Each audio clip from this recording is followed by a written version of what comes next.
ఇంత గొప్ప సమయంలో మా కృష్ణాపురం గ్రామంలో వచ్చిన వారికి ఇచ్చినందుకే ఈ విశ్వనాథపురం యొక్క సంఘమునకు ప్రత్యేక అభినందనలను తెలియజేస్తున్నాను. ఈరోజు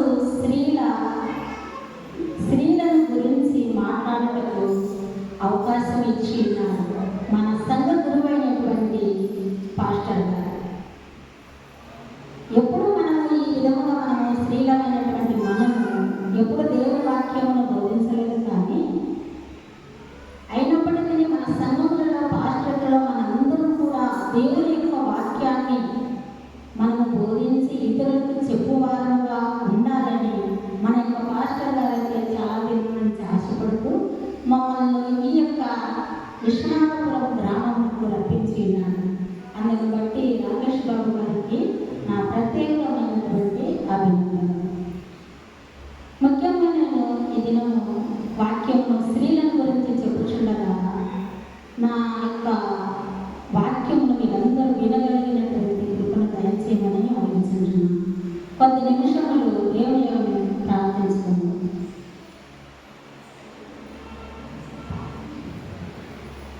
ప్రేమిగల ప్రభువా, జీవము గల నాయన, జీవాధిపతి అయిన దేవా, నీకు అనేకమైన వందనములు స్తోత్రములు చెల్లిస్తున్నాను.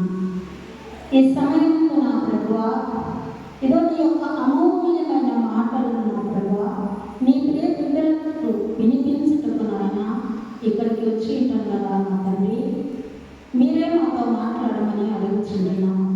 గొప్ప దేవా, నీ వాక్యమును తండ్రి వివరించుచుండగా నా తండ్రి, ఇదిగో నా ప్రభువా, నా స్వబుద్ధిని ఆధారం చేసుకున్న నా తండ్రి, నీ బుద్ధితో నీ జ్ఞానంతో నీ బిడ్డలకు వివరించుటకు నా తండ్రి, నీ కృపను, నీ అనుగ్రహతను, నీ ప్రేమను మాకు దయచేయమని విధించు. ఇదిగో కొద్ది నిమిషములు నా ప్రభువా నిన్ను ఆరాధించి మహిమపరిచే భాగ్యమును మాకందరికీ కూడా దయచేయమని విధించు. యేసుక్రీస్తు అతి పరిశుద్ధమైన ఉన్నతమైన నామమున అడిగి వేడుచున్నాము తండ్రి.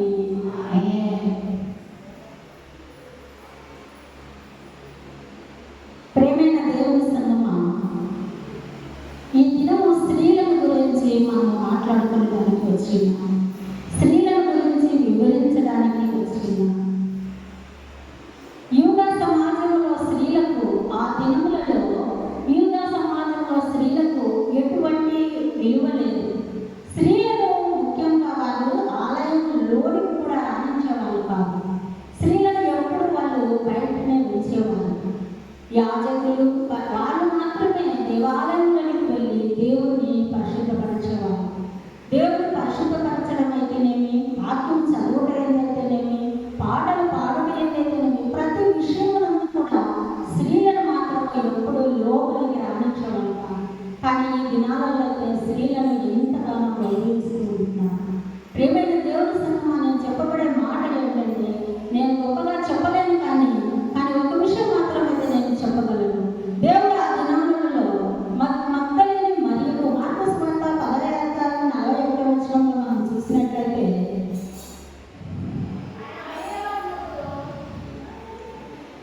వారిలో మగ్దలేని మరియు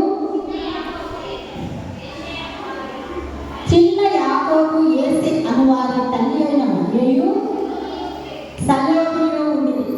ఈ ముగ్గురు కూడా యేసు క్రీస్తు ఆయన వెంబడించిన వారు, యేసు క్రీస్తుతో పాటు వెంబడించిన వారు. కానీ ఇంకా స్త్రీలు అనేక మంది ఉన్నారు, కానీ వీళ్ళు ముగ్గురు మాత్రము దేవునితో వెంబడించబడిన వారుగా ఉన్నారు. మనం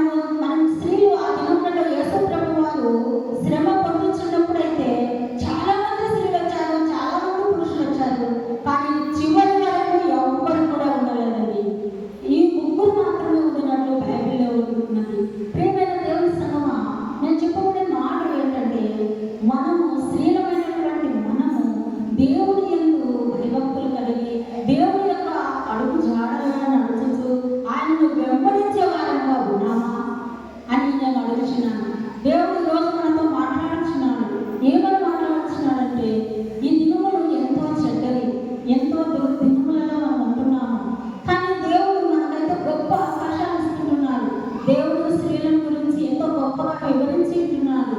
ఎంతో మంది మనకు తెలియకుండానే స్త్రీలు ఎంతో గొప్ప గొప్ప కార్యాలు చేస్తున్నారు. స్త్రీలను చేయలేదంటూ ఏది కూడా లేదు. ప్రతి ఒక్క విషయం నందు స్త్రీలు ఎంతో గొప్పగా ఉంటున్నారు. కానీ మనమైతే స్త్రీలను ఈ దినాలలో ఇంకా మన చిన్న చిన్న గ్రామాలలో అయితే ఇంకా వెనుకబడి ఉంటున్నాము. ప్రియమైన దేవుని సంగమా, అదే విధంగా మనము ఈ దినములో మనం చెప్పబడిన మాట ఏంటంటే,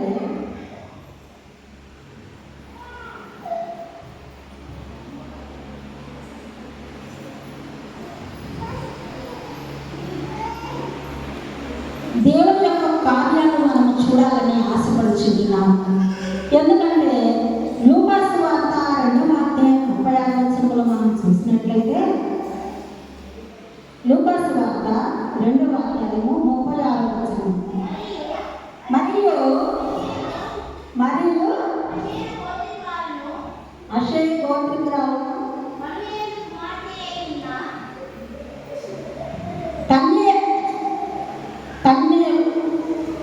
పనువేలు కుమార్తె అయిన అన్నా ఒక ప్రవక్త ఉండెను. ఆమె కన్యాత్వము మొదలు 7 ఏళ్ళు పెనిమిటితో సంసారం చేసి బహు కాలం గడిచినదై 84 సంవత్సరములు విధవరాలై ఉండి దేవాలయము విడవక ఉపవాస ప్రార్థనలతో రేయింబగలు సేవ చేయించుండెను. ఈమె చూడండి, ఆమె చిన్న వయసులో కన్యకగా ఉన్నప్పటి నుంచి కూడా ఆమె ఎంతో భయభక్తులు కలిగి ఇక్కడ ఆమె ప్రార్థన చేయించి ఉన్నది. ఈమె కొద్ది దినములు భర్తతో సంసారం చేసినప్పటికీ కూడా తర్వాత కూడా ఆమె వదిలిపెట్టింది. ఎందుకంటే దేవుని ఎందుకు విశ్వాసం వచ్చింది కనుక ఆమె దేవునితో కొనసాగాలని, తన జీవిత కాలం అంతా కూడా స్త్రీ దేవునితో ఉండాలనే ఆశతో ఆమె ఈ విధముగా ఎన్ని సంవత్సరములు అంటే 84 సంవత్సరములు విధవరాలై ఉండి కూడా దేవాలయమును విడవక ఉపవాస ప్రార్థన చేయించున్నది. ఉపవాస ప్రార్థన మనం స్త్రీలైన మనము ప్రతి శుక్రవారము ఎంతమంది ఉపవాస ప్రార్థన చేయించున్నాము? ఎంతమంది దేవాలయంలో వచ్చి దేవాలయంలో మనము ప్రార్థన చేయించున్నాము? ఇంకా మనము ఎన్నో ఏళ్ళ సంవత్సరముల క్రితము జరిగిన విషయం ఇది ఈ దినం జరిగిన విషయం అయితే కాదండి. ఇవి చాలా దినముల క్రితం జరిగిన విషయం. అందుకే నేను చెప్పబడే మాట ఏంటంటే, స్త్రీలు ఎంతగానో మనం ప్రార్థించాలి.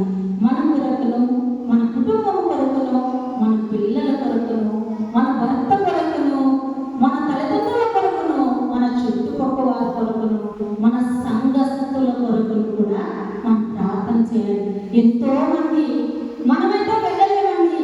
ఎక్కడికి బయట ప్రచారం చేయడానికి కొద్ది దూరం వెళ్ళాలంటేనే మనము భయపడతాం. ఎందుకంటే మనకు ఒక వాహనం కావాలి, మనతో పాటు ఒక మనుషులు కావాలి. కానీ వెళ్ళే వారు చాలా మంది ఉన్నారు. వారి గురించి మనం ప్రార్థన చేయాలి, సువార్తను ప్రకటించాలి. దేవుడు ఆ దినాల్లో చెప్పి ఉన్నాడు, నా సువార్త సర్వలోకంలో ప్రకటించుడు అని సెలవిచ్చినాడు. మనం అందుకే మనం ఏం చేయాలంటే ప్రార్థన చేయాలి. ప్రార్థన జీవితమును కలిగి ఉండాలి. ప్రార్థనలో మనం బలపడాలి. ప్రార్థన ఎందుకు నమ్మికించాలి. మన ప్రార్థన జీవితము ఒక క్షణం కూడా మనం ఈ లోకంలో జీవించలేమండి. ఎందుకంటే మనము ప్రార్థన జీవితము కలిగితే మనం ఏదైనా కూడా సాధించవచ్చండి. అదేవిధంగా నేను చెప్పబడే మాట ఏమిటంటే, మీరు ఎంతమంది అయితే నిజముగా ప్రతి దినము కూడా ప్రార్థన చేసేవారుగా ఉన్నారు, ప్రతి దినముగా పాటలు పాడేవారుగా ఉన్నారు, ప్రతి దినము వాక్యం చదివేవారుగా ఉన్నారు, ఉన్నారా? నిజంగా ఉన్నామా? మనందరూ ఉన్నామా? దేవుని ప్రార్థించేవారుగా ఉన్నారు. ఈమె చూడు, ఎంత వయసు 85 సంవత్సరములు కలిగిన స్త్రీ ప్రార్థిస్తుంటున్నారు. ప్రభు ప్రియ సహోదరు సహోదరుల సంఘంలో ఈరోజు నేను చెప్పబడే మాట ఏంటంటే, మనము క్రీస్తును వెంబడించే వారంగా ఉన్నాం, దేవుని వెంబడించే వారంగా ఉన్నాం, ఆయన మాటలను వెంబడించే వారంగా ఉన్నాం, ఆయన మార్గమును వెంబడించే వారంగా ఉన్నాం, ఆయన చెప్పబడిన మాటలను బట్టి మనము వెంబడించే నెరవేరిస్తే మన కుటుంబం బాగుంటుంది, మనము బాగుంటాం, మన చుట్టుపక్కల వారు కూడా ఎంతో సంతోషంగా ఉంటారు. రెండో మాటగా ఏంటంటే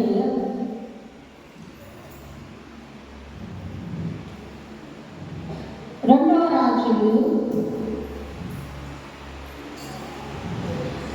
క్షమించండి, నిర్గమకాండము 1వ అధ్యాయము 17వ వచనం చదువుతున్నాము.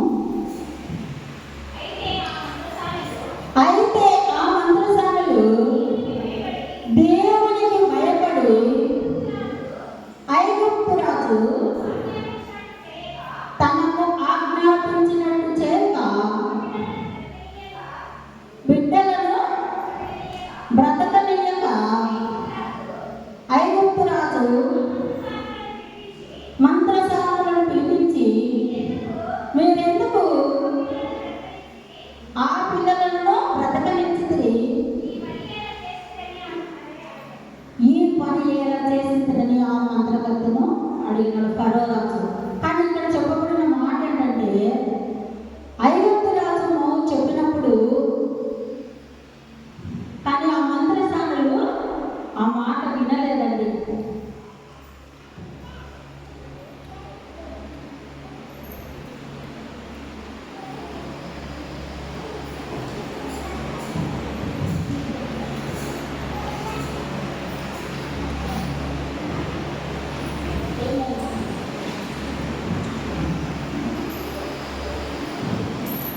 ఆ మంత్రసానులు మగపిల్లలను కనటకు ఆ రాజు ఆజ్ఞాపించినప్పుడు అతను వినలేదండి. ఎవరు వినలేదు? ఆ మంత్రసానులు వినలేదు. ప్రియమైన దేవుని సంగమా, ఆ మంత్రసానులు ఎవరికి భయపడారంటే దేవునికి భయపడినారు. ఆ మంత్రసానులు ఎవరికి భయపడ్డారు? దేవునికి భయపడి. కానీ దేవునికి భయపడి వాళ్ళు ఏం చేసినారంటే ఆ పిల్లలను బ్రతకనిచ్చినారు. కానీ హెబ్రేయులు చాలా చురుకైన వారండి. అందువరకు నేను ఏమి చేయలేకపోతున్నాము అని ఫరో రాజుకే వాళ్ళు జవాబు చెప్పినారు. ఎందుకంటే నువ్వైతే ఆజ్ఞ అయితే నాకు ఇచ్చినావు, కానీ అక్కడైతే ఫరో రాజు ఆజ్ఞను వాళ్ళైతే వినలేదు. దేవునికి భయపడి దేవుని భయభక్తులు కలిగి ఆ మంత్రసానులైతే అక్కడ దేవునికి భయపడినట్లుగా మనం చూస్తూ ఉంటున్నాము. ఆ మగ బిడ్డలందరినీ కూడా ఆ మంత్రసానులు కాపాడినట్లుగా మనం చూస్తూ ఉంటున్నాము. ప్రియమైన దేవుని సంగమా, మనము సంరక్షించుకునే స్త్రీలుగా ఉన్నామా? అక్కడైతే ఆ స్త్రీలు ఆ పిల్లలను తమకు సంరక్షించినట్లుగా చూస్తూ ఉంటున్నాము. ప్రియమైన దేవుని సంగమా, మనం నేను చెప్పబడే మాట వస్తే ఎందుకంటే మనం సంరక్షించే స్త్రీలుగా ఉన్నామా, మరి లేక ఏ విధంగా మనం ఉంటున్నామని నేను చెప్పుచున్నాను. ప్రియమైన దేవుని సంగమా, సహాయం చేసే స్త్రీలుగా మనం ఉంటున్నామా? సహాయం చేసే ఇతరులకు సహాయం చేసే మనుషులుగా మనం స్త్రీలుగా మనం ఉంటున్నామా? ఎలాంటి జీవితం మనము జీవించుకుంటున్నాము? పౌలు స్త్రీలను పరిచర్యలో స్త్రీలను ప్రోత్సహించిన వారు. పౌలు అనే వ్యక్తి స్త్రీలను ఎక్కువగా ప్రోత్సహించాడండి. ఎట్లా ప్రోత్సహించాడు? రోమిలకు రాసిన పత్రిక 16వ అధ్యాయము 2వ వచనం మనం చూసినట్లయితే, ఆమెకు నీ వలన కావలసినది ఏదైనా ఉన్నాయా సహాయం చేయగలనని ఆమెను గురించి మీకు సిరాఫాసు చేయించున్నాను. అంటే మీకు ఆమెను గురించి మీకు చెప్పుచున్నాను. ఈమె స్త్రీలకు ఎంతో నాకును అనేకులకు సహాయం చేసినది. ఈమెను గురించి మీకు చెప్పుచున్నాను. ఈమె మొదటి అధ్యాయం చదువుమా. రోమిలకు రాసిన పత్రిక 16వ అధ్యాయం 1వ వచనం.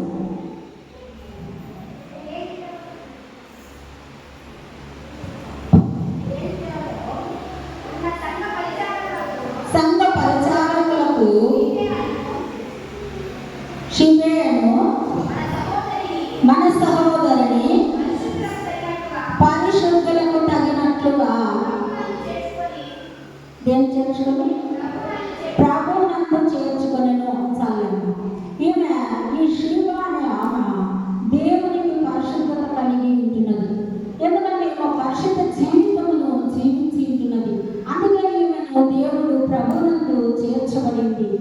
పరిశుద్ధులుగా చేర్చబడింది. ఈ దినములలో మనము ఎటువంటి పరిశుద్ధతను కలిగి ఉంటున్నాము? స్త్రీలమైన మనము పరిశుద్ధత జీవితమును మనము జీవిస్తుంటున్నాము. ప్రియమైన దేవుని సంగమా, ఈ రోజులలో మనకు స్త్రీలకు ఎన్నో ఆటంకాలు, ఎన్నో అవమానాలు, నిందలు, బాధలు, వ్యసనములు ఉంటున్నాయి. కనుక మనందరం కూడా దేవుని యందు పరిశుద్ధత కలిగి మనం జీవించాలి. దేవుని యందు భయభక్తులు కలిగి మనం జీవించాలి. దేవుని యందు భయభక్తులు కలిగి జీవించాలంటే మనం ఏం చేయాలి? మనం పరిశుద్ధత కలిగి ఉండాలి. మొదటి, దేవుని వెంబడించే వారంగా ఉండాలి. రెండవది, సంరక్షించుకునే మన యొక్క కుటుంబంలో మనము సంరక్షించుకునే వారంగా ఉండాలి. మూడవదిగా, సహాయపడే వారంగా మనం ఉండాలి. ఈ సహాయపడే వారంగా మనం ఉండాలి అంటే మనం ఏం చేయాలి? ఎలా చేయాలి? ఏ విధంగా మనం చేయాలని మనలో మనకు ఒక ప్రశ్న మొదలవుతుంది. ఎందుకంటే మనము హృదయపూర్వకంగా, విశ్వాసముగా దేవుని మనం వివరించాలి. నేను చెప్పబడే మాట ఏంటంటే, ఎవరి హృదయంలోనైనా మీలో దేవుడు లేకపోతే మనకు సమస్తమును వ్యర్థమే. దేవుడు ఈరోజు నిజంగా మీతో మాట్లాడుతున్నాడు. హృదయ శుద్ధి గల వారు ధన్యులు, వారు దేవుడు చూచెదరు అని సెలవిచ్చినాడు. మన యొక్క హృదయం శుభ్రంగా ఉన్నాయా? మనలో శుభ్రంగా ఉంటే మనం దేవుడు వెంబడించే వారంగా ఉంటాము. దేవుడిలో మనము బ్రతకగలిగే వారంగా ఉంటాము. స్త్రీలమైన మనము ఎంతో గొప్ప కార్యాలు చేసే వారంగా ఉంటాము. గొప్ప అద్భుత కార్యములను మనము చేసే వారంగా ఉంటాము. ప్రియమైన దేవుని సంగమా, ఈ రోజు నేను చెప్పబడే మాట ఏంటంటే, ఈ రోజులలో మనకు ప్రార్థన కలిగి ఉండాలి. ఎటువంటి ప్రార్థన కలిగి ఉండాలంటే, విశ్వాసముతో, ఉపవాసముతో ప్రార్థించగలుగుగా మనం ఉండాలి. అందులో మీకందరికీ తెలియజెప్పే మాట ఏంటంటే, సంఘమంతటికీ కూడా నేను తెలియజెప్పే మాట ఏంటంటే, మన హృదయము శుభ్రంగా ఉండాలి. ఏ స్థితిలోనైనా ప్రార్థించగలిగే మనస్సు మనకు ఉండాలి. ఎలాంటి స్థితిలోనైనా ఎదుర్కొనగలిగే భావన మనలో ఉండాలి. ఈ లోకంలో మనం ఎన్నో చూస్తూ ఉంటున్నాము. ఎన్నో వేదనలు కలిగించినవి. రాష్ట్రమంతటా కూడా అల్లోకల్లోగా ఉన్నది. దేవుడి ఉగ్రత మన పైన వస్తూ ఉంటున్నది. ఎందుకంటే మొన్నటి దినమున కేరళలో చూసినప్పుడు ఎంతో మంది ప్రాణ నష్టం జరిగింది. ఎంతో మంది ఈ లోకం విడిచి వెళ్ళి ఉన్నారు. మనమంటే ఈ దినము ఈ ఆలయంలో ఉన్నామంటే కేవలము దేవుని యొక్క కృపలే. దేవుని యొక్క ప్రేమ లేనిది, దేవుని యొక్క కృప లేనిది మనం ఈ లోకంలో క్షణం కూడా ఉండలేము.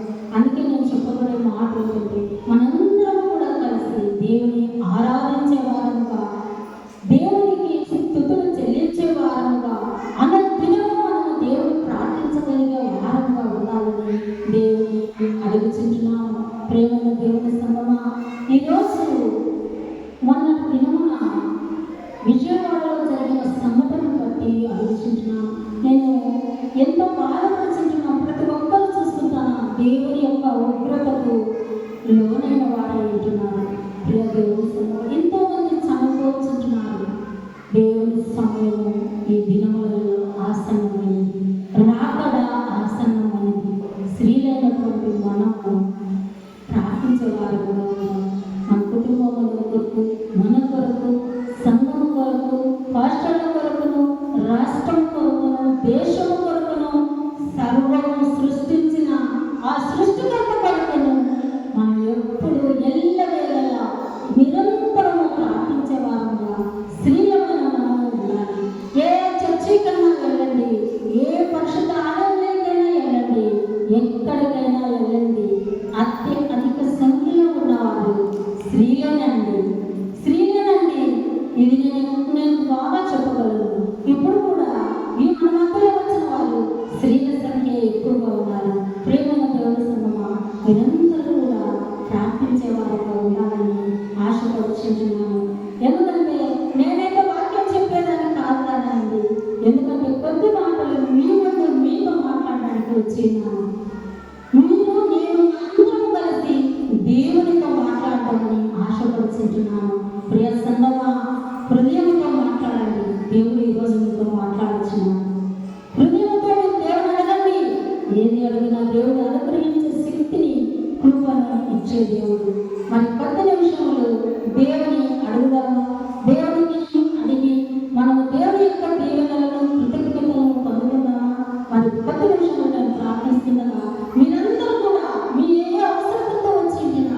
దేవుని అడగండి. ప్రియ దేవుని సమూహ